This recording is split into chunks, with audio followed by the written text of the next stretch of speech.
Good evening, everyone. Welcome to Patriot Nation TV. I'm your host, Tim Davis, aka Professor X, your new age patriot with the 1776 attitude. Just one man, one opinion, trying to make sense of it all in this bizarre world. It is Saturday, November 13th, 2021. And I'm going to do a little video on this Kyle Rittenhouse and his self-defense murder case. Do a short little one simplifying the complex. It's all over the news, obviously. One man, one opinion. I'll give my little side of it. So I'm going to basically, say, life is a gift from God. That's start and end the show. I'm going to end the show that. So getting to this Kyle Rittenhouse.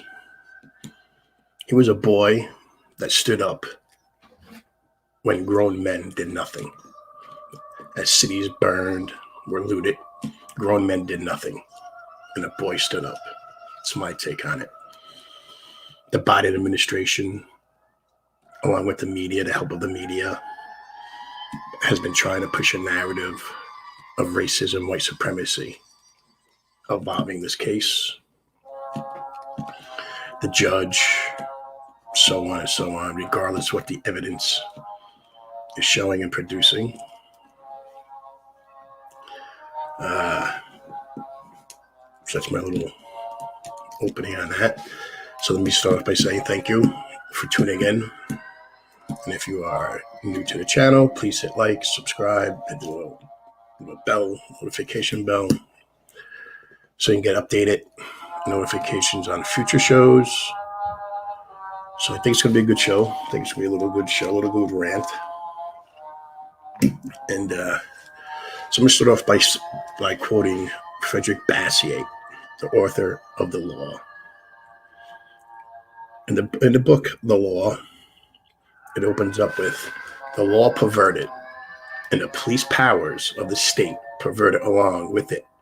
The law, I say, not only turned from its proper purpose, but made to follow an entirely contrary purpose. The law became the weapon of every kind of greed. Instead of checking crime, the law itself is guilty of the evils it is supposed to punish. If this is true, it is a serious fact, and moral duty requires me to call the attention to my fellow citizens to it, right? When law and morality contradict each other, the citizen has the cruel alternative to either losing his moral sense or losing his respect for the law. That's what it comes down to. It's from Frederick Bastiat, So life is a gift from God. Quoting a little, reading a little more Bastiat. Life is a gift from God. We hold from God the gift, which includes all others. The gift is life. Physical, intellectual, and moral life. But life cannot maintain itself alone. The creator of life has entrusted us with the responsibility of preserving, developing, and perfecting it. In order that we may accomplish this, he has provided us with a collection of marvelous faculties. And he has put us in the midst of rarities of natural resources. By the application of our faculties to these natural resources, we convert them into products and use them. This process is necessary in order that life may run its appointed course. Life, faculties, production.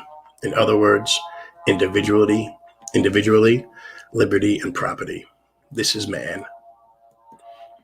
Individually, your individualism, liberty and property. This is mankind. And in spite of the cunning and artful political leaders, these three gifts from God precede all human legislations and are superior to it. Life, liberty, and property do not exist because men have made laws. On the contrary, it was the fact that life, liberty, and property existed beforehand that caused men to make laws in the first place.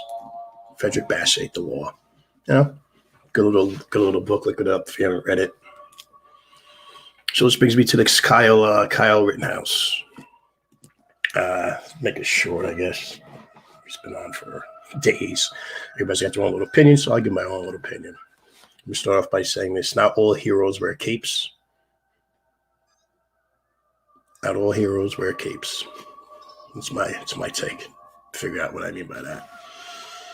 And I also said in the beginning, a boy stood up when grown men did nothing. This is Kyle Rittenhouse. The truth of it all, though, is they're really not after Kyle Rittenhouse. He's just a tool, a pawn, a patsy, used by the media and politicians. What they're really after, are your rights, my rights, to defend yourself or myself against armed hostiles that they support. They bail out. Think about it. That's who they're really after. They're after us, the people. And regardless, if you're paying attention to the trial, you're watching it. Regardless, but the prosecution fumbled the ball, especially after the key witness admits that he got shot after he drew a gun on Kyle and advanced on him. It's a total palm and a slap in the face. But I'm going to compare a couple of cases that I actually did a video not too far back on the other one, about Kyle Rittenhouse. So, I'll put it to you this way. I'm going to use three cases: Kyle Rittenhouse, Timothy Simpkins, another student, 17-year-old student. I'm going to use the Trayvon Martin case. And the reason I'm using them all is because they're all the same age, right? So basically, with the Timothy Simpkins, he was a 17-year-old black kid who shot one of his schoolmates 4 times. Shot an English teacher. He was being bullied. He got bailed out. Big GoFundMe page, raising a lot of money. He's free. Okay, your innocence proven guilty. I agree with that. But the media just doesn't talk about that. Doesn't fit the narrative. Then you go back to Trayvon Martin, 17-year-old kid. He got shot, killed, and some people say by a domestic terrorist, a murderer, whatever they want. That's their opinions. Opinions don't trump facts of what really happened. Who knows? We weren't there. But according to evidence, it just didn't work out in his favor, I guess. Then we get to the case of Kyle Rittenhouse. They're out here making everybody think he's a white supremacist, a white nationalist, a racist. His mother's evil, just misrepresenting laws of Wisconsin and just losing total focus on reality, emotionally based. Here, the media, even Biden in 2020, Joe Biden, before he was even president, talked about him. So here he is now, he's in court. And all they're doing is talk about Kyle Rittenhouse and him defending himself. He totally 100% defended himself. I believe that. But at the same time, you look on social media, you see how it's just divided. People calling him a murderer, making all excuses. He shouldn't have been there. He's 17. Yeah, we all heard it, so I'm not going to get into it. But the bottom line is this. The media or nobody else is really, maybe a few select, or neglecting to mention this. 3 of his victims, Anthony Huber, who was a convicted felon, assault and battery, domestic abuse, false imprisonment, illegal weapons. He assaulted, that was his record. He got killed unfortunately, he got killed that night, August 26th, 2020, along with Joseph Rosenbaum, another convicted felon, a sex offender, level 3 sex offender, failed to maintain registered status. So the child rapist, the domestic violence rioter, the armed robber, loving Antifa rioters who died after chasing, attacking, and trying to disarm Kyle Rittenhouse were depicted as innocent victims, while Kyle was demonized by the mainstream media. Like I said, if you were watching this trial and not questioning every single thing the media told you in 2020, you really seriously need help. So I guess my little thing to Kyle is, good luck, kid. It's better to be judged by 12 than carried by 6. Me, personally, one opinion, you defend it yourself.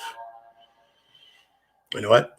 If Trayvon Martin had a rifle on him that night, that fateful night, outcome could have been different, right? Timothy Simpkins case.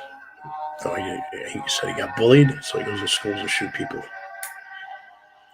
It's all they're all going to courts and stuff, their own trials. So I guess that's my little take on this Kyle Rittenhouse. I think he's innocent. He's a boy that stood up when grown men did nothing. To me, you're a hero, kid. Good luck for you. After you get acquitted, Lord willing, go for defamation. So I guess that's my little rant or my little input on Kyle Rittenhouse. So I'm Tim Davis, aka Professor X from Patriot Nation TV, signing out, saying God bless you, God bless America. I'll talk to you.